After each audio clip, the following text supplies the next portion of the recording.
તો આજે શ્યામ પડી ગયા છે બીમાર અને બીમાર માણસોને તો શું જમવાનું દેવું ધ બિગ ક્વેશ્ચન ઇઝ કેમ કે બીમાર માણસોને એક તો જમવાનું કાંઈ ભાવે નહીં, એમના નખરા વધી જાય અને ઓપ્શન એ લિમિટેડ આવે, શુદ્ધ સાત્વિક આવે. એટલે શું આપવું જમવાનું? હાલો આપણે શ્યામને પૂછીએ ને શું જમવું છે.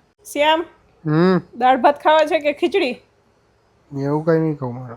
એમ ના લે, એવું કઈ નહીં ખાવું, એવું જ ખાવાનું હોય. બીમાર માણસોને કઈ થોડા પીઝા પાસ્તા ગાર્લિક બ્રેડ હોય? બોલો, એવું કઈ બીમાર નથી. નથી. હું બીમાર નથી તો કેમ ઓઢીને સુતા જો? બીમાર નથી તો ખાલી આમ મસ્ત મજા આવે એટલે.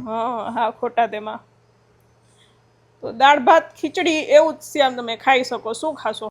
એક કામ કર, હા દાળ ભાતમાં શું હોય? રાઈસ. એની ઈડલી બનાવી દે.